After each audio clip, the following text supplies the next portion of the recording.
Why is dating in 2024 such a mess? From endless swiping to being ghosted, it feels like forming real connections has never been harder. Is it all the fault of dating apps and social media? Stick with me because today we're diving into the chaos of modern dating, figuring out why it's such a disaster, and what we can do to fix it. Dating in 2024 is unrecognizable from just a decade ago. With dating apps and social media at the center, it's easy to see why people are struggling to make genuine connections. Ghosting has become normal, and we're stuck in a cycle of superficial swipes where appearance seems to matter more than personality.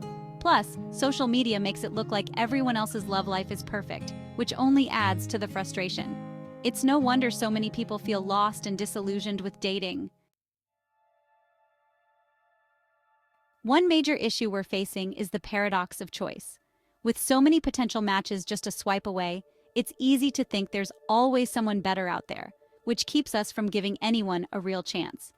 Add to that the fact that people are sticking to shallow texting or DM conversations, avoiding real communication, and it's no surprise relationships are struggling.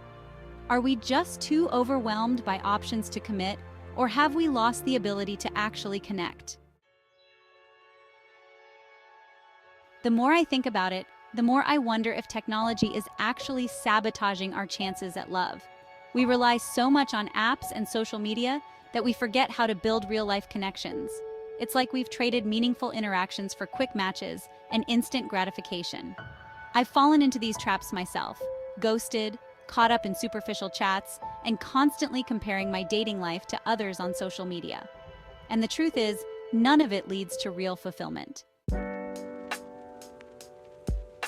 So, what's the solution? Here's what I've learned. Technology is not the fix for our relationship struggles. In fact, it might be making things worse. We need to shift our focus back to building real connections. That means putting in the effort to get to know people, having meaningful conversations, and recognizing that relationships take time and work. We can't expect love to magically happen with a swipe or a click. It's time to be intentional with our dating choices and focus on real-life connections instead of relying on algorithms to find the one. Modern dating may feel like a disaster, but we have the power to change that. By being more intentional, stepping away from the endless swiping and focusing on building real, authentic relationships, we can create a better dating experience for ourselves. It's time to stop letting technology control our love lives and start prioritizing what really matters: meaningful connections. Thanks for watching. Have any dating horror stories or insights to share? Drop them in the comments. I'd love to hear from you. And if you're interested in learning more about relationships and how to build stronger connections, be sure to check out our other videos for more tips and advice. See you in the next one.